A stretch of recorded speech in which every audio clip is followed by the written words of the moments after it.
Hello everyone welcome to career quest hopefully ਤੁਸੀਂ ਸਾਰੇ ਵਧੀਆ ਹੋਵੋਗੇ ਤੇ ਬਹੁਤ ਅੱਛੇ ਤਰੀਕੇ ਦੇ ਨਾਲ ਆਪਣੇ ਐਗਜ਼ਾਮ ਦੀ ਪ੍ਰੈਪਰੇਸ਼ਨ ਕਰ ਰਹੇ ਹੋਵੋਗੇ ਸੋ ਜਿਵੇਂ ਤੁਹਾਨੂੰ ਪਤਾ ਹੈ ਕਿ ਆਪਾਂ ਮਾਡਰਨ ਹਿਸਟਰੀ ਨੂੰ ਕੰਪਲੀਟ ਕਰਨਾ ਹੈ ਤੇ ਇੱਕ ਮਾਡਰਨ ਹਿਸਟਰੀ ਨੂੰ ਕੰਪਲੀਟ ਕਰਨ ਦੇ ਲਈ ਇੱਕ ਸੀਰੀਜ਼ ਚਲਾਈ ਹੋਈ ਹੈ ਜਿਹਦਾ ਅੱਜ 10th ਲੈਕਚਰ ਹੈ ਆਲਰੇਡੀ ਆਪਾਂ 9 ਲੈਕਚਰ ਡਿਸਕਸ ਕਰ ਚੁੱਕੇ ਹਾਂ ਕਿ ਕੀ ਹੋਇਆ ਮਾਡਰਨ ਹਿਸਟਰੀ ਸਟਾਰਟ ਕਿੱਥੋਂ ਹੋਈ ਕਿਸ ਤਰੀਕੇ ਦੇ ਨਾਲ ਯੂਰਪੀਅਨ ਪਾਵਰ ਇੰਡੀਆ ਦੇ ਵਿੱਚ ਆਉਂਦੀਆਂ ਨੇ ਡਿਫਰੈਂਟ ਬੈਟਲਸ ਕਰਦੀਆਂ ਨੇ ਜਿਵੇਂ ਫॉर एग्जांपल ਕਾਰਨੇਟਿਕ ਦੀ ਬੈਟਲ ਲੜੀ ਜਾਂਦੀ ਹੈ 3 ਕਾਰਨੇਟਿਕ ਦੀਆਂ ਬੈਟਲਸ ਹੁੰਦੀਆਂ ਨੇ after that battle of Plassey battle of Buxar battle of Marathas and battle of Mysore ਆਪਾਂ ਡਿਸਕਸ ਕਰ ਚੁੱਕੇ ਹਾਂ ਆਪਣੇ ਪ੍ਰੀਵੀਅਸ ਲੈਕਚਰਸ ਦੇ ਵਿੱਚ ਆਫਟਰ ਦੈਟ ਆਪਾਂ ਦੇਖਿਆ ਕਿ 1843 ਦੇ ਵਿੱਚ ਸਿੰਧ ਨੂੰ ਕਿਸ ਤਰੀਕੇ ਨਾਲ ਕੈਪਚਰ ਕੀਤਾ ਗਿਆ ਅੰਗਰੇਜ਼ਾਂ ਦੇ ਵੱਲੋਂ ਤੇ ਆਫਟਰ ਦੈਟ ਪੰਜਾਬ ਨੂੰ 1849 ਦੇ ਵਿੱਚ ਲਾਰਡ ਡਲਹੌਜ਼ੀ ਨੇ ਡਿਕਲੇਰੇਸ਼ਨ ਕੀਤੀ ਕਿ ਅਸੀਂ ਪੰਜਾਬ ਨੂੰ ਵੀ ਆਪਣੇ ਅੰਦਰ ਲੈ ਲਿਆ ਸੋ ਇਸ ਤਰੀਕੇ ਦੇ ਨਾਲ ਆਪਾਂ ਹਰ ਇੱਕ ਲੈਕਚਰ ਦੇ ਵਿੱਚ ਡਿਸਕਸ ਕੀਤਾ ਕਿ ਬ੍ਰਿਟਿਸ਼ ਈਸਟ ਇੰਡੀਆ ਕੰਪਨੀ ਨੇ ਕਿਸ ਤਰੀਕੇ ਦੇ ਨਾਲ ਪੂਰੇ ਭਾਰਤ ਨੂੰ ਪੂਰੀ ਇੰਡੀਆ ਨੂੰ ਆਪਣੇ ਅੰਡਰ ਲੈ ਲਿਆ ਸੀ ਆਫਟਰ ਦੈਟ ਰਿਵੋਲਟ ਆਫ 1857 ਹੋ ਗਿਆ ਸੀ ਵਿਦਰੋਹ ਕਰਤਾ ਸੀ ਇੰਡੀਅਨਸ ਨੇ ਬ੍ਰਿਟਿਸ਼ਰਸ ਦੇ ਅਗੇਂਸਟ ਜਿਸ ਦਾ ਨਾਮ ਹੈ ਵਿਦਰੋਹ ਰਿਵੋਲਟ ਆਫ 1857 ਸੈਂਟਰ ਕੀ ਸੀ ਕਿੰਨੇ ਲੀਡ ਕੀਤਾ ਕਿਸਨੇ ਸਪਰੈਸ ਕੀਤਾ ਸਭ ਕੁਝ ਡਿਸਕਸ ਕਰ ਚੁੱਕੇ ਹਾਂ ਆਫਟਰ ਦੈਟ ਕੱਲ ਦੇ ਲੈਕਚਰ ਦੇ ਵਿੱਚ ਆਪਾਂ ਡਿਸਕਸ ਕੀਤਾ ਕਿ ਜੋ 1857 ਦਾ ਵਿਦਰੋਹ ਹੈ ਉਸ ਤੋਂ ਬਾਅਦ ਇੰਡੀਆ ਦੇ ਵਿੱਚ ਕੀ ਹੋਇਆ ਉਸ ਤੋਂ ਬਾਅਦ ਆਪਾਂ ਦੇਖਿਆ ਕਿ ਇੰਡੀਅਨ ਨੈਸ਼ਨਲ ਕਾਂਗਰਸ ਬਣ ਗਈ ਸੀ ਇੰਡੀਅਨ ਨੈਸ਼ਨਲ ਕਾਂਗਰਸ ਕਿਸਨੇ ਬਣਵਾਈ ਸੀ ਇੱਕ ਜੋ ਮਾਈਂਡ ਦੀ ਇੱਕ ਕਹਿ ਦੋ ਕਿ ਪੈਦਾਇਸ਼ ਕਿਸਨੇ ਕੀਤੀ ਸੀ ਤਾਂ ਏਓ ਹਿਊਮ ਪਲੱਸ ਲਾਰਡ ਡਫਰਿਨ ਠੀਕ ਹੈ ਜੀ ਉਹਨਾਂ ਨੇ ਇੰਡੀਅਨ ਨੈਸ਼ਨਲ ਕਾਂਗਰਸ ਬਣਾਈ ਸੀ ਇੰਡੀਅਨ ਨੈਸ਼ਨਲ ਕਾਂਗਰਸ ਦਾ ਪਹਿਲਾ ਸੈਸ਼ਨ ਬੰਬੇ ਦੇ ਵਿੱਚ 72 ਡੈਲੀਗੇਟਸ ਨੇ ਅਟੈਂਡ ਕੀਤਾ WC ਬੈਨਰਜੀ ਪ੍ਰੈਜ਼ੀਡੈਂਟ ਸਨ ਕੱਲ ਦੇ ਲੈਕਚਰ ਦੇ ਵਿੱਚ ਪੂਰੀ ਡਿਟੇਲ ਦੇ ਵਿੱਚ ਕੀਤਾ ਕੌਣ ਮੋਡਰੇਟ ਸੋ ਉਹ ਜੋ ਟਾਈਮ ਪੀਰੀਅਡ ਸੀ ਮੋਡਰੇਟ ਨੈਸ਼ਨਲਿਜ਼ਮ ਦਾ ਸੀ ਠੀਕ ਹੈ ਮੋਡਰੇਟ ਨੈਸ਼ਨਲਿਜ਼ਮ ਦਾ ਸੀ ਤੇ ਮੈਂ ਤੁਹਾਨੂੰ ਦੱਸਿਆ ਸੀ ਕਿ ਕੱਲ ਜੋ ਆਪਾਂ ਡਿਸਕਸ ਕੀਤਾ ਉਹ ਮੋਡਰੇਟ ਲੀਡਰ ਸਨ ਇੰਡੀਅਨ ਨੈਸ਼ਨਲ ਕਾਂਗਰਸ ਦੇ ਮੋਡਰੇਟ ਲੀਡਰ ਕੀ ਸਨ ਕਿ ਆਪਾਂ ਕਿਵੇਂ ਡਿਫਰੈਂਸ ਕਿਵੇਂ ਕਰ ਸਕਦੇ ਹਾਂ ਮੋਡਰੇਟ ਲੀਡਰਸ ਤੇ ਐਕਸਟ੍ਰੀਮਿਸਟ ਲੀਡਰ ਤੇ ਰਿਵੋਲੂਸ਼ਨਰੀ ਲੀਡਰਸ ਦੇ ਵਿੱਚ ਕਿ ਇਹ ਨੇਮ ਕਿਉਂ ਦਿੱਤੇ ਗਏ ਨੇ ਕਿਉਂ ਕਿਸੇ ਨੂੰ ਮੋਡਰੇਟ ਲੀਡਰ ਕਿਹਾ ਜਾਂਦਾ ਸੀ ਕਿਉਂ ਦਾਦਾ ਭਾਈ ਨੌਰੋਜੀ ਨੂੰ ਮੋਡਰੇਟ ਲੀਡਰ ਕਿਹਾ ਜਾਂਦਾ ਸੀ ਇੰਡੀਅਨ ਨੈਸ਼ਨਲ ਕਾਂਗਰਸ ਦਾ ਕਿਉਂ ਲਾਲਾ ਲਾਜਪਤ ਰਾਏ ਨੂੰ ਐਕਸਟ੍ਰੀਮਿਸਟ ਲੀਡਰ ਕਿਹਾ ਜਾਂਦਾ ਸੀ ਕਿਉਂ ਰਾਸ਼ ਬਿਹਾਰੀ ਘੋਸ਼ ਨੂੰ ਰਿਵੋਲੂਸ਼ਨਰੀ ਲੀਡਰ ਕਿਹਾ ਜਾਂਦਾ ਸੀ ਇਹਨਾਂ ਦੇ ਵਿੱਚ ਕੀ ਐਸਾ ਡਿਫਰੈਂਸ ਸੀ ਜਿਹੜਾ ਇਹਨਾਂ ਨੂੰ ਇਹਨਾਂ ਨਾਮਾਂ ਦੇ ਨਾਲ ਕੀ ਨਿਵਾਜਿਆ ਜਾਂਦਾ ਸੀ ਸੋ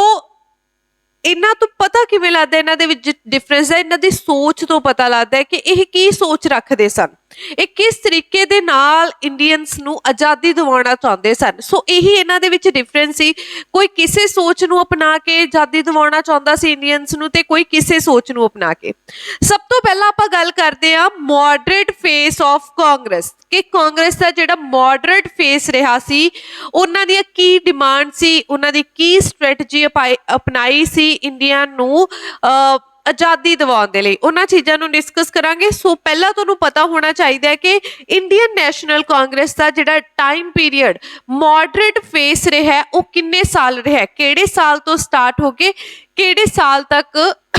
ਜੋ ਮੋਡਰੇਟ ਫੇਸ ਰਿਹਾ ਇੰਡੀਅਨ ਨੈਸ਼ਨਲ ਕਾਂਗਰਸ ਦਾ ਤਾਂ 1885 ਤੋਂ ਲੈ ਕੇ 1905 ਦਾ ਜੋ ਟਾਈਮ ਪੀਰੀਅਡ ਰਿਹਾ ਉਹ ਇੰਡੀਅਨ ਨੈਸ਼ਨਲ ਕਾਂਗਰਸ ਦੇ ਲਈ ਮੋਡਰੇਟ ਟਾਈਮ ਪੀਰੀਅਡ ਰਿਹਾ ਜਿਹਦੇ ਵਿੱਚ ਦਾਦਾ ਭਾਈ ਨੌਰੋਜੀ ਬਦਰੁਦੀਨ ਤਾਇਬ ਜੀ ਜਾਰਜ ਰੂਲੇ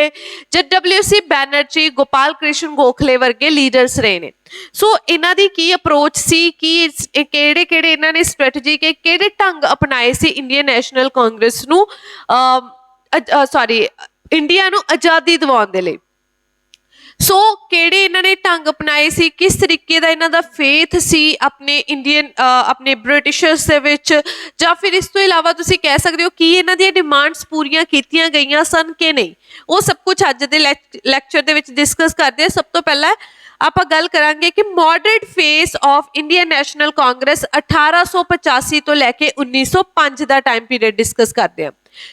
ਪਹਿਲਾ ਕਹਿੰਦੇ the moderate face of the Congress or the national movement was dominated by the moderates ਕਹਿੰਦੇ ਜਿਹੜੀ ਉਸ ਸਮੇਂ ਦਾ ਟਾਈਮ ਹੈ 1885 ਤੋਂ ਲੈ ਕੇ 1905 ਦਾ ਉਸ ਸਮੇਂ ਜੋ ਇੰਡੀਅਨ ਨੈਸ਼ਨਲ ਕਾਂਗਰਸ ਰਹੀ ਹੈ ਉਹ ਕਿਹਨਾਂ ਦੇ ਨਾਲ ਡੋਮੀਨੇਟ ਰਹੀ ਹੈ, ਉਹ ਮੋਡਰੇਟ ਲੀਡਰਸ ਦੇ ਨਾਲ ਡੋਮੀਨੇਟ ਰਹੀ ਹੈ। They were people who believed in British justice and were loyal to them, ਠੀਕ ਹੈ। ਮੋਡਰੇਟ ਲੀਡਰ ਕੌਣ ਸਨ, ਜਿਹੜੇ ਬ੍ਰਿਟਿਸ਼ਰਸ ਦੇ ਵਿੱਚ ਪੂਰਾ ਫੇਥ ਰੱਖਦੇ ਸਨ, ਅੱਖਾਂ ਬੰਦ ਕਰਕੇ ਬ੍ਰਿਟਿਸ਼ ਸਰਕਾਰ ਦੇ ਉੱਤੇ ਯਕੀਨ ਰੱਖਦੇ ਸਨ ਕਿ ਇਹ ਸਾਨੂੰ ਹਮੇਸ਼ਾ ਹੀ ਨਿਆਂ ਜਾਂ ਹਮੇਸ਼ਾ ਹੀ ਕੀ ਦੇਗੀ, ਜਸਟਿਸ ਦੇਗੀ। ਸੋ ਜਿਹੜੇ ਮੋਡਰੇਟ ਲੀਡਰ ਸਨ ਉਹ ਬ੍ਰਿਟਿਸ਼ ਸਰਕਾਰ ਦੀ ਸਪੋਰਟ ਕਰਦੇ ਸਨ ਤੇ ਉਹਨਾਂ ਦੇ ਵਿੱਚ ਪੂਰਾ ਫੇਥ ਰੱਖਦੇ ਸਨ। ਇਨ ਸ਼ਾਰਟ ਵਰਡ ਜੋ ਆਪਾਂ ਅੱਗੇ ਪੜ੍ਹਨਾ ਹੈ ਉਹ ਮੈਂ ਪਹਿਲਾਂ ਹੀ ਦੱਸ ਦਿੰਦੀ ਹਾਂ ਕਿ ਐਕਚੁਅਲ ਦੇ ਵਿੱਚ ਉਹ ਡਿਮਾਂਡ ਕੀ ਕਰਦੇ ਸਨ, ਉਹ ਕਹਿੰਦੇ ਸਾਨੂੰ ਕਲੀਨਿਕਲ ਸੈਪਰੇਸ਼ਨ ਨਹੀਂ ਚਾਹੀਦੀ, ਅਸੀਂ ਤੁਹਾਡੇ ਤੋਂ ਪੂਰੇ ਤਰੀਕੇ ਦੇ ਨਾਲ ਅਲੱਗ ਨਹੀਂ ਹੋਣਾ ਚਾਹੁੰਦੇ।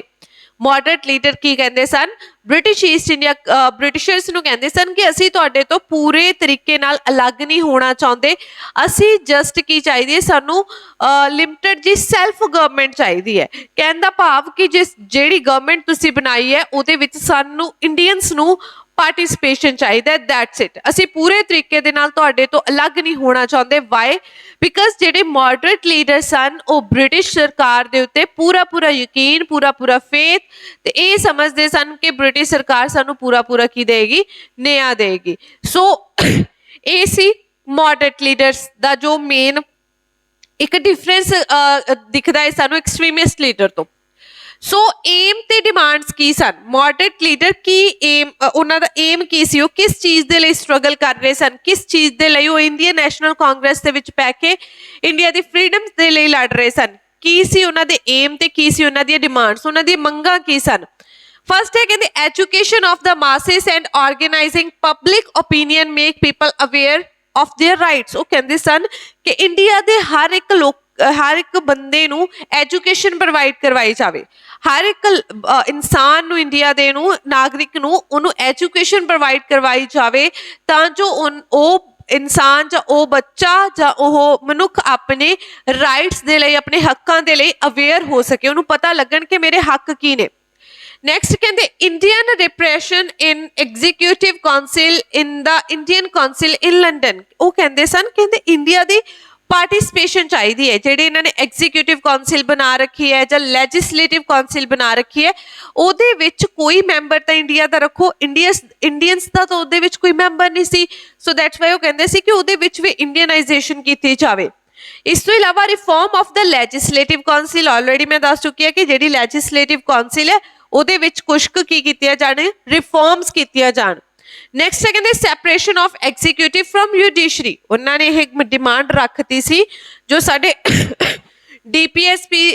ਜੋ directive principal of state policy ਹੈ, ਜਦੋਂ ਅਸੀਂ ਪੋਲਿਟੀ ਪੜ੍ਹਦੇ ਹਾਂ ਅੰਡਰ ਆਰਟੀਕਲ 50 ਦੇ ਵਿੱਚ 49 ਦੇ ਵਿੱਚ ਕਿਹਾ ਗਿਆ ਹੈ, 50 ਔਰ 49 ਦੇ ਵਿੱਚ ਕਿਹਾ ਕਿ ਜੋ ਸਾਡੀ ਐਗਜ਼ੀਕਿਊਟਿਵ ਹੈ ਉਹ ਜੁਡੀਸ਼ਰੀ ਨਾਲੋਂ ਅਲੱਗ ਹੋਏਗੀ। ਸਾਡੇ ਜੋ ਡਾਇਰੈਕਟਿਵ ਪ੍ਰਿੰਸੀਪਲ ਸਟੇਟ ਪਾਲਿਸੀ ਉਹਦੇ ਵਿੱਚ DPSP ਅੰਡਰ ਆਰਟੀਕਲ 36 to 51 ਜਿਹੜੇ ਆਰਟੀਕਲ ਨੇ ਉਹਦੇ ਵਿੱਚ ਇਹ ਗੱਲ ਕੀਤੀ ਗਈ ਹੈ। ਇਹੀ ਡਿਮਾਂਡ ਮੋਡਰੇਟ ਲੀਡਰਸ ਨੇ ਰੱਖੀ ਸੀ ਕਿ ਜੋ ਐਗਜ਼ੈਕਟਿਵ ਬਾਡੀ ਹੈ ਉਸਨੂੰ ਜੁਡੀਸ਼ਰੀ ਬਾਡੀ ਤੋਂ ਕੀ ਕੀਤਾ ਜਾਵੇ, ਅਲੱਗ ਕੀਤਾ ਜਾਵੇ। ਨੈਕਸਟ ਹੈ ਕਹਿੰਦੇ decreased and revenue tax and ending peasant oppression. ਕਹਿੰਦੇ ਜਿਹੜੇ ਤੁਸੀਂ ਲੋਕਾਂ ਤੋਂ ਟੈਕਸ ਕਲੈਕਟ ਕਰਦੇ ਹੋ, ਇੰਡੀਅਨਸ ਤੋਂ ਜਿਹੜਾ ਤੁਸੀਂ ਟੈਕਸ ਕਲੈਕਟ ਕਰਦੇ ਹੋ ਉਸਨੂੰ ਘਟਾਇਆ ਜਾਵੇ ਤੇ ਉਸ ਟੈਕਸ ਕਰਕੇ ਜਿਹੜਾ ਤੁਸੀਂ ਕਿਸਾਨਾਂ ਦੇ ਉੱਤੇ ਦਬਾਅ ਬਣਾਉਂਦੇ ਹੋ, ਉਹਨਾਂ ਨੂੰ ਸਪਰੈਸ ਕਰਦੇ ਹੋ, ਉਸਨੂੰ ਵੀ ਘਟਾਇਆ ਜਾਵੇ। ਇਸ ਤੋਂ ਇਲਾਵਾ ਉਹਨਾਂ ਨੇ ਇੱਕ ਸਲੋਗਨ ਰੇਸ ਕੀਤਾ ਸੀ, ਨੋ ਟੈਕਸੇਸ਼ਨ ਵਿਦਆਊਟ ਰਿਪਰੈਸ਼ਨ। ਉਹ ਕਹਿੰਦੇ ਕਿਸੇ ਤਰੀਕੇ ਦਾ ਅਸੀਂ ਨਾ ਤਾਂ ਟੈਕਸ ਦੇਵਾਂਗੇ, ਨਾ ਹੀ ਅਸੀਂ ਕਿਸੇ ਤਰੀਕੇ ਦਾ ਜ਼ੁਲਮ ਸਹਾਂਗੇ। ਇਸ ਤੋਂ ਇਲਾਵਾ ਉਹਨਾਂ ਨੇ ਕਿਹਾ ਕਿ ਜਿਹੜਾ ਤੁਸੀਂ ਸਾਡਾ ਪੈਸਾ, ਇੰਡੀਅਨਸ ਦਾ ਪੈਸਾ ਤੁਸੀਂ ਆਪਣੀ ਆਰਮੀ ਦੇ ਉੱਤੇ ਸਪੈਂਡ ਕਰਦੇ ਹੋ ਉਸਨੂੰ ਘਟਾਇਆ ਜਾਵੇ। ਜਿਹੜਾ ਤੁਹਾਡਾ ਐਕਸਪੈਂਡੀਚਰ ਹੈ ਜੋ ਤੁਹਾਡੀ ਆਰਮੀ ਦੇ ਉੱਤੇ ਹੁੰਦਾ ਉਹ ਇੰਡੀਅਨਸ ਦੇ ਖਜ਼ਾਨੇ ਦੇ ਵਿੱਚੋਂ ਜਾਂਦਾ, ਉਸਨੂੰ ਕੀ ਕੀਤਾ ਜਾਵੇ, ਘਟਾਇਆ ਜਾਵੇ। ਇਸ ਤੋਂ ਇਲਾਵਾ ਕਹਿੰਦੇ ਜਿਹੜੇ ਤੁਸੀਂ ਨਮਕ ਦੇ ਉੱਤੇ ਟੈਕਸ ਲਗਾਉਂਦੇ ਹੋ, ਠੀਕ ਹੈ, ਜਿਹੜਾ ਸਾਲਟ ਦੇ ਉੱਤੇ ਟੈਕਸ ਲਗਾਉਂਦੇ ਹੋ, ਡਿਊਟੀ ਲਗਾਉਂਦੇ ਹੋ, ਉਸਨੂੰ ਵੀ ਕੀ ਕੀਤਾ ਜਾਵੇ, ਖਤਮ ਕੀਤਾ ਜਾਵੇ। ਇਸ ਤੋਂ ਇਲਾਵਾ ਕਹਿੰਦੇ holding the Indian civil service exam in India along with England to allow more Indians in the opportunity to take part in the administration। ਕਹਿੰਦੇ ਜਿਹੜਾ ਤੁਸੀਂ ਇੰਡੀਅਨ ਦੇ ਲਈ ਇੱਕ Indian civil service exam conduct ਕਰਵਾਉਂਦੇ ਹੋ, ਜੋ who was a father of Indian civil service was a Lord Cornwallis, but ਜੋ एग्जाम कंडक्ट करवाया जान लग्या सी वो लॉर्ड डलहौजी दे टाइम पीरियड दे विच 1854 दे विच कंडक्ट करवाया जान लग्या सी। ਉਹ ਕਹਿੰਦੇ ਸਨ ਜਿਹੜਾ ਤੁਸੀਂ ਇੰਡੀਅਨ ਸਿਵਲ ਸਰਵਿਸ ਦਾ ਜੋ ਐਗਜ਼ਾਮ ਕੰਡਕਟ ਕਰਵਾਉਂਦੇ ਹੋ ਉਹ ਤੁਸੀਂ ਲੰਡਨ ਦੇ ਵਿੱਚ ਤਾਂ ਕਰਵਾਉਂਦੇ ਹੀ ਹੋ, ਉਸ ਦੇ ਨਾਲ ਤੁਸੀਂ ਇੰਡੀਆ ਦੇ ਵਿੱਚ ਉਸ ਐਗਜ਼ਾਮ ਨੂੰ ਕੰਡਕਟ ਕਰਵਾਓ ਤਾਂ ਜੋ ਵੱਧ ਤੋਂ ਵੱਧ ਇੰਡੀਅਨਸ ਇਸ ਇੰਡੀਅਨ ਸਿਵਲ ਸਰਵਿਸ ਨੂੰ ਕਲੀਅਰ ਕਰਕੇ ਇੰਡੀਅਨ ਜੋ ਐਡਮਿਨਿਸਟ੍ਰੇਸ਼ਨ ਹੈ ਇੰਡੀਆ ਦੀ ਉਹਦੇ ਵਿੱਚ ਪਾਰਟਿਸਿਪੇਟ ਕਰ ਸਕਣ। ਇਸ ਤੋਂ ਇਲਾਵਾ ਕਹਿੰਦੇ ਸਾਨੂੰ ਇੰਡੀਅਨਸ ਨੂੰ freedom of speech and expression ਦਾ ਅਧਿਕਾਰ ਦਿਓ। ਅੰਡਰ ਆਰਟੀਕਲ 19 ਕਲੌਜ਼ ਏ ਦੇ ਵਿੱਚ ਜੋ ਸਾਨੂੰ ਅਧਿਕਾਰ ਸਾਡਾ ਬੁਨਿਆਦੀ ਅਧਿਕਾਰ ਹੈ freedom of speech and expression, ਉਹਨਾਂ ਨੇ ਉਦੋਂ ਡਿਮਾਂਡ ਕੀਤੀ ਸੀ ਮੋਡਰੇਟਸ ਨੇ ਕਿ ਸਾਨੂੰ ਇੱਕ ਫਰੀडम ਆਫ ਸਾਡਾ ਸਪੀਚ ਸਾਨੂੰ ਬੋਲਣ ਦਾ ਸਾਨੂੰ ਆਪਣੇ ਵਿਊਜ਼ ਨੂੰ ਐਕਸਪ੍ਰੈਸ ਕਰਨ ਦਾ ਪੂਰਾ ਅਧਿਕਾਰ ਦਿੱਤਾ ਜਾਵੇ। ਇਸ ਤੋਂ ਇਲਾਵਾ ਫਰੀडम ਆਫ ਫਾਰਮ ਐਸੋਸੀਏਸ਼ਨਸ ਇਹ ਵੀ ਅੰਡਰ ਆਰਟੀਕਲ 19 ਕਲੌਜ਼ ਸੀ ਦੇ ਵਿੱਚ ਦਿੱਤਾ ਹੋਇਆ ਫਾਰਮ ਐਸੋਸੀਏਸ਼ਨਸ, ਠੀਕ ਹੈ। ਅੰਡਰ ਕਲੌਜ਼ ਜੋ ਸਾਡਾ 19 ਆਰਟੀਕਲ ਹੈ ਕਲੌਜ਼ ਸੀ ਦੇ ਵਿੱਚ ਦਿੱਤਾ ਹੋਇਆ ਕਿ ਅਸੀਂ ਆਪਣੇ ਮਰਜ਼ੀ ਨਾਲ ਐਸੋਸੀਏਸ਼ਨਸ ਨੂੰ ਫਾਰਮ ਕਰ ਸਕਦੇ ਹੋ। ਇਹ ਵੀ ਡਿਮਾਂਡ ਮੋਡਰੇਟਸ ਨੇ ਕੀਤੀ ਸੀ ਕਦੋਂ 1885 ਤੋਂ ਲੈ ਕੇ 1905 ਜਦੋਂ ਤੱਕ ਦਾ ਟਾਈਮ ਪੀਰੀਅਡ ਰਿਹਾ ਮੋਡਰੇਟਸ ਦਾ। ਇਸ ਤੋਂ ਇਲਾਵਾ ਕਹਿੰਦੇ development of moderate capitalist industries in India, moderates ਨੇ ਵੀ ਕਿਹਾ ਕਿ ਤੁਸੀਂ ਆਪਣੇ ਬ੍ਰਿਟਿਸ਼ ਲੰਡਨ ਦੇ ਵਿੱਚ ਜਾ ਕੇ ਫੈਕਟਰੀਜ਼ ਬਣਾਉਂਦੇ ਹੋ, ਜਿਹੜਾ ਰॉ ਮਟੀਰੀਅਲ ਹੈ ਜਿਹੜਾ ਕੱਚਾ ਮਾਲ ਹੈ ਉਹ ਤੁਸੀਂ ਇੰਡੀਆ ਦੇ ਵਿੱਚੋਂ ਲੈ ਕੇ ਜਾਂਦੇ ਹੋ, ਕਹਿੰਦੇ ਤੁਸੀਂ ਇੰਡੀਆ ਦੇ ਵਿੱਚ ਵੀ ਇੰਡਸਟਰੀਜ਼ ਲਗਾਓ। ਇਸ ਤੋਂ ਇਲਾਵਾ ਉਹਨਾਂ ਨੇ ਕਿਹਾ ਕਿ ਜਿਹੜੀ ਤੁਸੀਂ ਸਾਨੂੰ ਇਕਨੋਮਿਕਲੀ ਐਕਸਪਲੋਇਟ ਕਰਦੇ ਹੋ ਕਿ ਸਾਡਾ ਇੰਡੀਆ ਦਾ ਪੈਸਾ ਤੁਸੀਂ ਲੰਡਨ ਦੇ ਵਿੱਚ ਲੈ ਕੇ ਜਾ ਰਹੇ ਹੋ ਉਹਦੇ ਉੱਤੇ ਰੋਕ ਲਗਾਓ, ਇੰਡੀਅਨ ਸਲੇਵਰੀ को ਛੱਡੋ। ਇਸ ਤੋਂ ਇਲਾਵਾ ਰਿਪੀਲਿੰਗ ਆਰਮ ਐਕਟ 1878 ਇਹ ਆਮ ਐਕਟ ਆਇਆ ਸੀ 1878 ਦੇ ਵਿੱਚ, ਠੀਕ ਹੈ। ਇਹ ਲਾਰਡ ਲਿਟਨ ਲੈ ਕੇ ਆਇਆ ਸੀ ਆਮ ਐਕਟ, ਕਹਿੰਦੇ ਇਸ ਨੂੰ ਖਤਮ ਕੀਤਾ ਜਾਵੇ। ਇਸ ਤੋਂ ਇਲਾਵਾ increasing spending on education of Indians, ਕਹਿੰਦੇ ਤੁਸੀਂ ਆਪਣੇ ਬ੍ਰਿਟਿਸ਼ਰਸ ਦਾ ਖਰਚਾ ਘਟਾਓ ਤੇ ਇੰਡੀਆ ਦੀ ਐਜੂਕੇਸ਼ਨ ਦੇ ਉੱਤੇ ਸਪੈਂਡਿੰਗਸ ਕਰੋ। ਸੋ ਕੋਈ ਖਾਸ ਕੋਈ ਮਤਲਬ ਇੱਕ ਸੋਲਿਡ ਡਿਮਾਂਡ ਮੋਡਰੇਟਸ ਦੀ ਦੇਖਣ ਨੂੰ ਨਹੀਂ ਸੀ ਮਿਲੀ, ਜਸਟ ਇੱਕ ਨੋਮੀਨਲ ਜਿਹੀਆਂ ਡਿਮਾਂਡਸ ਰੱਖੀਆਂ ਗਈਆਂ ਸਨ ਮੋਡਰੇਟ ਲੀਡਰਸ ਦੇ ਵੱਲੋਂ। ਉਹ ਕਹਿੰਦੇ ਸਨ ਸਾਨੂੰ ਕਲੀਨਿਕਲ ਸੈਪਰੇਸ਼ਨ, ਅਗਰ ਪੁੱਛਿਆ ਜਾਵੇ ਕਿ ਜਿਹੜੀ ਮੇਨ ਡਿਮਾਂਡ ਸੀ ਜੋ ਸਾਡੇ ਇੰਡੀਅਨ ਨੈਸ਼ਨਲ ਕਾਂਗਰਸ ਦੇ ਮੋਡਰੇਟ ਲੀਡਰ ਸੀ ਜਿਹੜੀ ਮੇਨ ਡਿਮਾਂਡ ਸੀ ਉਹ ਕਿਹੜੀ ਸੀ, ਤਾਂ ਤੁਸੀਂ ਕਹੋਗੇ ਕਿ ਉਹ ਕੀ ਕਹਿੰਦੇ ਸੀ ਕਿ ਸਾਨੂੰ ਕਲੀਨਿਕਲ ਸੈਪਰੇਸ਼ਨ ਨਹੀਂ ਚਾਹੀਦੀ, ਅਸੀਂ ਪੂਰੇ ਤਰੀਕੇ ਨਾਲ ਤੁਹਾਡੇ ਕੋਲੋਂ ਅਲੱਗ ਨਹੀਂ ਹੋਣਾ ਚਾਹੁੰਦੇ, we want just limited self government, ਸਾਨੂੰ ਸਿਰਫ ਲਿਮਟਿਡ ਜੀ ਸੈਲਫ ਗਵਰਨਮੈਂਟ ਚਾਹੀਦੀ ਹੈ, ਅਸੀਂ ਪੂਰੇ ਤਰੀਕੇ ਨਾਲ ਤੁਹਾਡੇ ਤੋਂ ਅਲੱਗ ਨਹੀਂ ਹੋਣਾ ਚਾਹੁੰਦੇ। ਸੋ ਇਹ ਉਹਨਾਂ ਦੀਆਂ ਡਿਮਾਂਡਸ ਜਾਂ ਏਮ ਸੀ ਇੰਡੀਅਨ ਨੈਸ਼ਨਲ ਕਾਂਗਰਸ ਦੇ ਮੋਡਰੇਟ ਲੀਡਰਸ ਦੀਆਂ ਕਿ ਸਾਨੂੰ ਇਹ ਚੀਜ਼ਾਂ ਦੇ ਦਿਓ। ਪਰ ਇਹ ਚੀਜ਼ਾਂ ਨੂੰ ਅਪਣਾਉਣ ਲਈ ਉਹਨਾਂ ਨੇ ਕਿਹੜੇ ਮੈਥਡਸ ਅਪਣਾਏ ਸੀ, ਕਿਹੜੇ ਹੱਥਕੰਡੇ ਅਪਣਾਏ ਸੀ ਬ੍ਰਿਟਿਸ਼ ਸਰਕਾਰ ਦੇ ਅਗੇਂਸਟ ਕਿ ਉਹ ਉਹਨਾਂ ਦੀਆਂ ਡਿਮਾਂਡਸ ਨੂੰ ਪੂਰਾ ਕਰਦੇ। ਕਹਿੰਦੇ they believe in the peacefully and constitution and methods of the demands and fulfill those demands, ਕਹਿੰਦੇ ਉਹ ਬਿਲਕੁਲ ਵੀ ਅਗਰੈਸਿਵ ਨਹੀਂ ਸੀ ਹੁੰਦੇ, ਪੀਸਫੁਲੀ ਬੈਠ ਕੇ ਪੂਰਾ ਯਕੀਨ ਕਰਦੇ ਸਨ ਕਿ ਅਸੀਂ ਆਰਾਮ ਨਾਲ ਬੈਠਾਂਗੇ, ਅਸੀਂ ਡਿਮਾਂਡ ਕਰਾਂਗੇ, ਬ੍ਰਿਟਿਸ਼ ਸਰਕਾਰ ਆਏਗੀ ਤੇ ਸਾਡੀਆਂ ਡਿਮਾਂਡਸ ਨੂੰ ਕੀ ਕਰੇਗੀ, ਪੂਰਾ ਕਰੇਗੀ। ਕਹਿੰਦੇ ਯੂਜ਼ਡ ਦੇਖੋ ਇਹ ਐਗਜ਼ਾਮ ਦੇ ਵਿੱਚ ਪੁੱਛਿਆ ਜਾਂਦਾ ਸੀ ਉਹ ਕੀ ਕਰਦੇ ਸਨ, petitions, meetings, resolutions, pamphlets, memoranda and delegations to voice their demands, ਕਹਿੰਦੇ ਉਹ ਕੀ ਕਰਦੇ ਸਨ, ਦੇਖੋ ਪਹਿਲਾਂ ਤਾਂ ਉਹ ਪ੍ਰੇ ਕਰਦੇ ਸਨ, ਵੈਸੇ 3 ਪੀਸ ਯੂਜ਼ ਕਰਦੇ ਸੀ ਉਹ 3 ਪੀਸ, ਪਹਿਲਾਂ ਪ੍ਰੇ ਕਰਦੇ ਸਨ, ਠੀਕ ਹੈ, ਪ੍ਰਾਰਥਨਾ ਕਰਦੇ ਸਨ ਬ੍ਰਿਟਿਸ਼ ਸਰਕਾਰ ਕੋਲ ਜਾ ਕੇ ਹੱਥ ਬੰਨ ਕੇ ਕਿ ਸਾਡੀਆਂ ਡਿਮਾਂਡਸ ਨੂੰ ਪੂਰਾ ਕੀਤਾ ਜਾਵੇ। ਜਦੋਂ ਪ੍ਰੇ ਨਹੀਂ ਸੀ ਸੁਣਦੇ ਫਿਰ ਉਹ ਕੀ ਕਰਦੇ ਸਨ, ਪਟੀਸ਼ਨ ਜ਼ਾਇਰ ਕਰਦੇ ਸਨ, ਕੋਰਟ ਦੇ ਵਿੱਚ ਜਾਂਦੇ ਸਨ ਤੇ ਬ੍ਰਿਟਿਸ਼ ਸਰਕਾਰ ਨੂੰ ਪਟੀਸ਼ਨ ਦਿੰਦੇ ਸਨ ਜਾਂ ਪਟੀਸ਼ਨ ਦਾਇਰ ਕਰਦੇ ਸਨ ਕਿ ਸਾਡੀਆਂ ਡਿਮਾਂਡਸ ਨੂੰ ਪੂਰਾ ਕੀਤਾ ਜਾਵੇ। ਅਗਰ ਉਹਨਾਂ ਦੀ ਪਟੀਸ਼ਨਸ ਵੀ ਨਹੀਂ ਸੀ ਸੁਣੀਆਂ ਜਾਂਦੀਆਂ ਤਾਂ ਉਸ ਤੋਂ ਬਾਅਦ ਉਹ ਕੀ ਕਰਦੇ ਸਨ, ਜਸਟ ਇੱਕ ਧਰਨੇ ਲਾ ਕੇ ਬੈਠ ਜਾਂਦੇ ਸਨ, ਪ੍ਰੋਟੈਸਟ ਕਰਦੇ ਸਨ। ਸੋ ਐਗਜ਼ਾਮ ਪੁਆਇੰਟ ਆਫ ਵਿਊ ਨਾਲ ਇਹ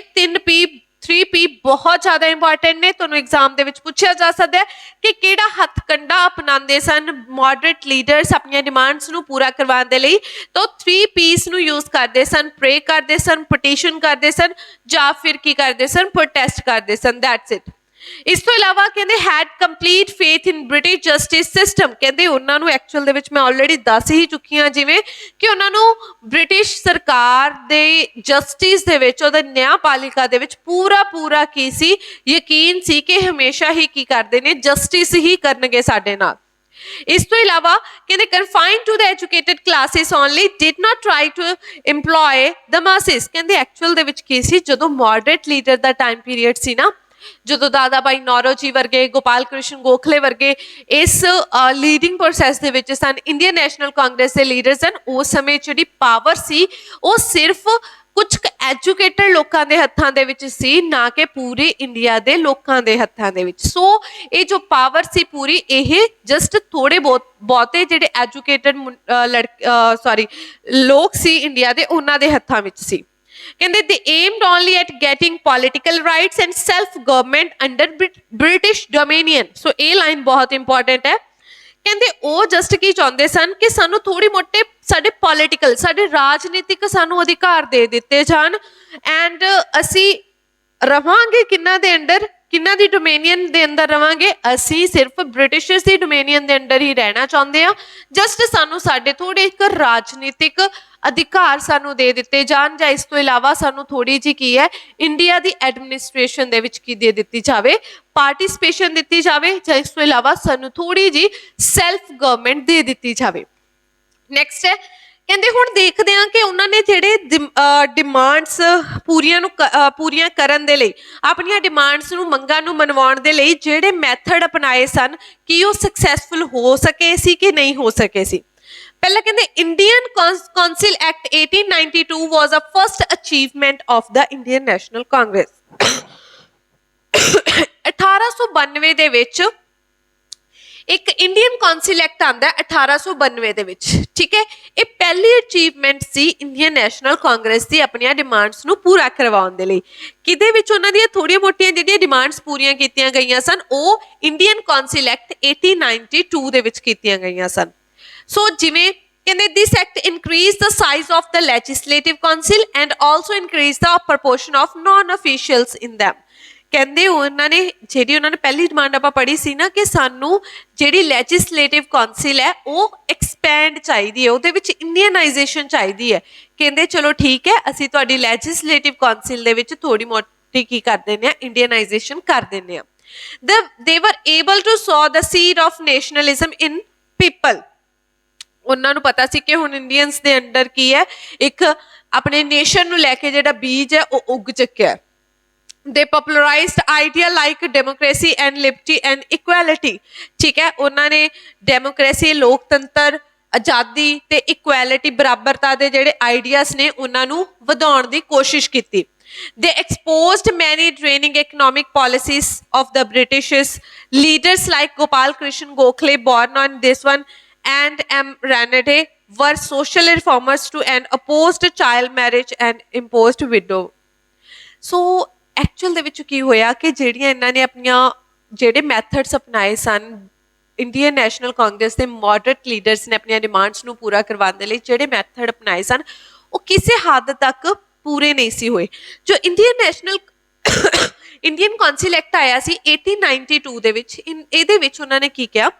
ਕਹਿੰਦੇ ਦੇਖੋ ਜੇ ਤੁਸੀਂ ਕਹੋ ਨਾ ਕਿ ਐਗਜ਼ੀਕਿਊਟਿਵ ਕਾਉਂਸਿਲ ਦੇ ਵਿੱਚ ਇੰਡੀਅਨਾਈਜੇਸ਼ਨ ਕੀਤੀ ਜਾਵੇ ਤਾਂ ਉਹ ਅਸੀਂ ਬਿਲਕੁਲ ਨਹੀਂ ਕਰ ਸਕਦੇ, ਉਹ ਤਾਂ ਤੁਸੀਂ ਭੁੱਲ ਜਾਓ। ਕਹਿੰਦੇ ਹਾਂ, ਜੇ ਤੁਸੀਂ ਚਾਹੁੰਦੇ ਹੋ ਕਿ ਇੰਡੀਅਨ ਲੈਜਿਸਲੇਟਿਵ ਕਾਉਂਸਿਲ ਦੇ ਵਿੱਚ ਇੰਡੀਅਨਾਈਜੇਸ਼ਨ ਕੀਤੀ ਜਾਵੇ, ਕਹਿੰਦੇ ਉਹ ਅਸੀਂ ਕਰ ਦਿੰਨੇ ਆ, ਨਾਨ ਅਫੀਸ਼ੀਅਲ ਨੂੰ ਘਟਾ ਕੇ ਅਫੀਸ਼ੀਅਲ ਮੈਂਬਰ ਵਧਾ ਦਿੰਨੇ ਆ। ਠੀਕ ਹੈ, ਜੋ ਕੱਲ ਦੇ ਲੈਕਚਰ ਦੇ ਵਿੱਚ ਆਪਾਂ ਡਿਸਕਸ ਕਰ ਚੁੱਕੇ ਹਾਂ। ਇਸ ਤੋਂ ਇਲਾਵਾ ਉਹਨਾਂ ਨੇ ਕਿਹਾ ਸੀ ਕਿ ਜਿਹੜੇ ਵੀ ਮੁੱਦੇ ਆਉਂਦੇ ਨੇ ਲੈਜਿਸਲੇਚਰ ਦੇ ਵਿੱਚ, ਉਹਨਾਂ ਦੇ ਉੱਤੇ ਡਿਸਕਸ਼ਨ ਕੀਤੀ ਜਾਵੇ ਜਾਂ ਫਿਰ ਉਹਨਾਂ ਦੇ ਉੱਤੇ ਵੋਟ ਕੀਤੀ ਜਾਵੇ। ਕਹਿੰਦੇ ਚਲੋ ਠੀਕ ਹੈ, ਅਸੀਂ ਡਿਸਕਸ਼ਨ ਕਰ ਲਾਂਗੇ ਬਟ ਵੋਟ ਨਹੀਂ ਕਰਾਂਗੇ। ਇਸ ਤੋਂ ਇਲਾਵਾ ਉਹਨਾਂ ਨੇ ਕਿਹਾ ਜਿਹੜੇ ਤੁਸੀਂ ਮੈਂਬਰ ਚੁਣਦੇ ਹੋ ਉਹ ਇਲੈਕਟਡ ਮੈਂਬਰ ਹੋਣੇ ਚਾਹੀਦੇ ਨੇ। ਕਹਿੰਦੇ ਇਹ ਵੀ ਡਿਮਾਂਡ ਤੁਹਾਡੀ ਰੱਦ ਹੈ। ਕਹਿੰਦੇ ਇਲੈਕਟਡ ਮੈਂਬਰ ਨਹੀਂ ਲਿਆ ਸਕਦੇ, ਅਸੀਂ ਇਨਡਾਇਰੈਕਟਲੀ ਇਲੈਕਟਡ ਮੈਂਬਰ ਜ਼ਰੂਰ ਲੈ ਕੇ ਆ ਸਕਦੇ ਹਾਂ। ਸੋ ਇਨ ਸ਼ਾਰਟ ਇਹੀ ਦੇਖਣ ਨੂੰ ਮਿਲਿਆ ਕਿ ਇੰਡੀਅਨ ਨੈਸ਼ਨਲ ਕਾਂਗਰਸ ਦੇ ਮੋਡਰੇਟ ਲੀਡਰ ਦੀਆਂ ਜਿਹੜੀਆਂ ਡਿਮਾਂਡ ਸੀ ਉਹ ਮੰਨੀਆਂ ਨਹੀਂ ਸੀ ਗਈਆਂ ਪੂਰੇ ਤਰੀਕੇ ਦੇ ਨਾਲ। ਉਹਨਾਂ ਦੀਆਂ ਇੱਕ ਸਿੰਪਲ ਡਿਮਾਂਡਸ ਨੂੰ ਵੀ ਬ੍ਰਿਟਿਸ਼ ਸਰਕਾਰ ਨੇ ਮੰਨਿਆ ਨਹੀਂ ਸੀ। ਉਹਦੇ ਪਿੱਛੇ ਰੀਜ਼ਨ ਇਹ ਸੀ ਕਿਉਂਕਿ ਉਹਨਾਂ ਦੀ ਜਿਹੜੀਆਂ ਡਿਮਾਂਡ ਸੀ ਪਹਿਲਾਂ ਤਾਂ ਉਹ ਬਹੁਤ ਸਿੰਪਲ ਜਿਹੀਆਂ ਸੀ। ਸੈਕਿੰਡ ਚੀਜ਼ ਉਹਨਾਂ ਦੇ ਜਿਹੜੇ ਮੈਥਡ ਸਨ ਉਹ ਕੀ ਸਨ ਕਿ ਉਹਨਾਂ ਦੇ ਵਿੱਚ ਵਿਸ਼ਵਾਸ ਕਰਦੇ ਸਨ ਕਿ ਬ੍ਰਿਟਿਸ਼ ਸਰਕਾਰ ਸਾਨੂੰ ਹਮੇਸ਼ਾ ਹੀ ਜਸਟਿਸ ਹੀ ਦੇਵੇਗੀ। ਸੋ ਇਹੀ ਉਹਨਾਂ ਦੇ ਵਿੱਚ ਕਮੀ ਰਹੀ ਹੈ। ਕਹਿੰਦੇ ਲਿਮਿਟੇਸ਼ਨ ਆਫ ਦ ਮੋਡਰੇਟਸ, ਕਹਿੰਦੇ ਮੋਡਰੇਟਸ ਦੀਆਂ ਲਿਮਿਟੇਸ਼ਨਸ ਕੀ ਰਹੀਆਂ, ਕਿਹੜੀ ਕਮੀ ਰਹੀ ਮੋਡਰੇਟਸ ਦੇ ਵਿੱਚ ਜਿਹੜਾ ਬਾਅਦ ਦੇ ਵਿੱਚ ਇੰਡੀਅਨ ਨੈਸ਼ਨਲ ਕਾਂਗਰਸ ਦੇ ਵਿੱਚ ਐਕਸਟ੍ਰੀਮਿਸਟ ਲੀਡਰ ਨੇ ਬਰਥ ਲੈਣਾ ਸ਼ੁਰੂ ਕੀਤਾ। ਕਹਿੰਦੇ this phase of the national movement excluded the masses and not only the educated allied participation in it. ਕਹਿੰਦੀ ਪਹਿਲੀ ਗੱਲ ਤਾਂ ਇਹੀ ਹੈ ਕਿ ਜਿਹੜੀ ਇੰਡੀਅਨ ਨੈਸ਼ਨਲ ਕਾਂਗਰਸ ਦੇ ਮੋਡਰਨ ਟਾਈਮ ਪੀਰੀਅਡ ਦੇ ਵਿੱਚ ਜੋ ਆਪਣਾ ਤੁਸੀਂ ਇਹ ਕਹਿ ਦਿਓ ਕਿ ਉਸ ਸਮੇਂ ਜਿਹੜੀ ਪਾਵਰ ਸੀ ਉਹ ਜਸਟ ਥੋੜੇ ਮੋਟੇ ਪੜ੍ਹੇ ਲਿਖੇ ਲੋਕਾਂ ਦੇ ਹੱਥ ਵਿੱਚ ਹੀ ਸੀ, ਬਟ ਜਿਹੜੀ ਇਹ ਪਾਵਰ ਸੀ ਇੰਡੀਅਨ ਨੈਸ਼ਨਲ ਕਾਂਗਰਸ ਦੀ ਲੋਕਲ ਲੋਕਾਂ ਦੇ ਹੱਥਾਂ ਵਿੱਚ ਨਹੀਂ ਸੀ ਗਈ। ਨੈਕਸਟ ਕਹਿੰਦੇ they did not demand complete independence from foreign rule. ਕਹਿੰਦੇ ਦੂਸਰੀ ਸਭ ਤੋਂ ਵੱਡੀ ਗਲਤੀ ਇਹ ਸੀ ਕਿ ਉਹ ਉਹਨਾਂ ਤੋਂ ਕੰਪਲੀਟਲੀ ਇੰਡੀਪੈਂਡੈਂਸ ਦੀ ਮੰਗ ਹੀ ਨਹੀਂ ਸੀ ਕਰ ਰਹੇ। ਉਹ ਤਾਂ ਕਹਿ ਰਹੇ ਸੀ ਕਿ ਸਾਨੂੰ ਜਸਟ ਥੋੜੀ ਮੋਟੀ ਸਾਡੇ ਪੋਲੀਟੀਕਲ ਰਾਈਟ ਦੇ ਦਿਓ। ਨੈਕਸਟ ਕਹਿੰਦੇ they did not understand the power of the masses movement of people unlike Gandhi who used this power। ਕਹਿੰਦੇ ਉਸ ਸਮੇਂ ਇੰਡੀਅਨ ਨੈਸ਼ਨਲ ਕਾਂਗਰਸ ਦੇ ਜਿਹੜੇ ਮੋਡਰੇਟ ਲੀਡਰ ਸਨ ਉਹਨਾਂ ਨੂੰ ਇਹ ਨਹੀਂ ਸੀ ਪਤਾ ਕਿ ਮਾਸਿਸ ਦੀ ਪਾਵਰ ਸਾਰੇ ਇੰਡੀਅਨਸ ਅਗਰ ਮਿਲ ਕੇ ਇਸ ਚੀਜ਼ ਲਈ ਅੱਗੇ ਆਉਣ, ਜੇਕਰ ਜਿਹੜੀ ਪਾਵਰ ਹੈ ਉਹ ਸਾਰੇ ਲੋਕਾਂ ਦੇ ਹੱਥਾਂ ਵਿੱਚ ਦਿੱਤੀ ਜਾਵੇ ਤਾਂ ਉਸ ਦਾ ਕੀ ਨਤੀਜਾ ਹੋ ਸਕਦਾ ਹੈ। ਉਸ ਪਾਵਰ ਦਾ ਇੰਡੀਅਨ ਨੈਸ਼ਨਲ ਕਾਂਗਰਸ ਦੇ ਮੋਡਰੇਟ ਲੀਡਰ ਨੂੰ ਆਈਡੀਆ ਤੱਕ ਨਹੀਂ ਸੀ ਜਿਸ ਪਾਵਰ ਨੂੰ ਗਾਂਧੀ ਨੇ ਯੂਜ਼ ਕੀਤਾ ਸੀ। ਠੀਕ ਹੈ, ਗਾਂਧੀ ਜੀ ਨੇ ਉਸੇ ਪਾਵਰ ਨੂੰ ਯੂਜ਼ ਕੀਤਾ ਸੀ ਜਿਸ ਪਾਵਰ ਦਾ ਆਈਡੀਆ ਇੰਡੀਅਨ ਨੈਸ਼ਨਲ ਕਾਂਗਰਸ ਦੇ ਮੋਡਰੇਟ ਲੀਡਰ ਨੂੰ ਨਹੀਂ ਸੀ। drew most of their ideas from Western political thinking, which further alienated them from the people। ਕਹਿੰਦੇ ਐਕਚੁਅਲ ਦੇ ਵਿੱਚ ਜਿਹੜੇ ਉਹਨਾਂ ਦੇ ਮੋਸਟ ਆਫ ਆਈਡੀਆਸ ਹਨ ਨਾ ਇੰਡੀਅਨ ਨੈਸ਼ਨਲ ਕਾਂਗਰਸ ਦੇ ਮੋਡਰੇਟ ਲੀਡਰ ਦੇ ਮੋਸਟ ਆਫ ਜਿਹੜੇ ਆਈਡੀਆਸ ਹਨ ਉਹ ਕਿੰਨਾ ਦੀ ਥਿੰਕਿੰਗ ਤੋਂ ਕਿੰਨਾ ਦੀ ਸੋਚ ਤੋਂ ਉਤਪੰਨ ਹੁੰਦੇ ਸਨ, ਬ੍ਰਿਟਿਸ਼ ਸਰਕਾਰ ਦੀ ਨੂੰ। ਸੋ ਆਮ ਲੋਕਾਂ ਨੂੰ ਲੱਗਣ ਲੱਗਿਆ ਕਿ ਇੰਡੀਅਨ ਨੈਸ਼ਨਲ ਕਾਂਗਰਸ ਦੇ ਜਿਹੜੇ ਮੋਡਰੇਟ ਲੀਡਰਸ ਨੇ ਉਹ ਆਪਣਾ ਦਿਮਾਗ ਤਾਂ ਚਲਾ ਹੀ ਨਹੀਂ ਰਹੇ, ਉਹ ਚੱਲ ਹੀ ਬ੍ਰਿਟਿਸ਼ ਸਰਕਾਰ ਦੇ ਅਕੋਰਡਿੰਗ ਰਹੇ ਨੇ, ਉਹਨਾਂ ਦੇ ਵਿੱਚ ਹੀ ਫੇਥ ਰੱਖ ਰਹੇ ਨੇ। ਕਹਿੰਦੇ ਇਹਨਾਂ ਨੇ ਸਾਨੂੰ ਆਜ਼ਾਦੀ ਨਹੀਂ ਦਿਵਾਉਣੀ। ਸੋ ਇਹੀ ਕਾਰਨ ਸੀ ਜਿਹਦੇ ਕਰਕੇ ਲੋਕਾਂ ਦੇ ਦਿਲਾਂ ਵਿੱਚੋਂ ਮੋਡਰੇਟ ਲੀਡਰਸ ਦੇ ਲਈ ਇੱਕ ਜੋ ਰਿਸਪੈਕਟ ਹੈ ਜਾਂ ਤੁਸੀਂ ਇਹ ਕਹਿ ਲਓ ਕਿ ਉਹਨਾਂ ਦੀ ਜੋ ਐਕਸਪੈਕਟੇਸ਼ਨ ਸੀ ਉਹ ਕੀ ਹੋ ਗਈਆਂ, ਘੱਟ ਹੋ ਗਈਆਂ। ਠੀਕ ਹੈ ਜੀ। ਸੋ ਇਸ ਦੇ ਨਾਲ ਹੀ ਜੋ ਮੋਡਰੇਟ ਲੀਡਰ ਦਾ ਕਨਸੈਪਟ ਹੈ ਉਹ ਖਤਮ ਹੁੰਦਾ ਹੈ। ਕੱਲ ਆਪਾਂ ਐਕਸਟ੍ਰੀਮਿਸਟ ਲੀਡਰ ਬਾਰੇ ਦੇਖਾਂਗੇ ਕਿ ਐਕਸਟ੍ਰੀਮਿਸਟ ਲੀਡਰ ਦੀਆਂ ਕੀ ਡਿਮਾਂਡ ਸੀ, ਕੀ ਉਹ ਆਪਣੀਆਂ ਡਿਮਾਂਡਸ ਨੂੰ ਪੂਰਾ ਕਰਨ ਦੇ ਵਿੱਚ ਸਕਸੈਸਫੁਲ ਹੋ ਸਕੇ ਸੀ ਕਿ ਨਹੀਂ। ਹੋਪਫੁਲੀ ਤੁਹਾਨੂੰ ਲੈਕਚਰ ਬਹੁਤ ਪਸੰਦ ਆਇਆ ਹੋਵੇਗਾ। Thank you so much.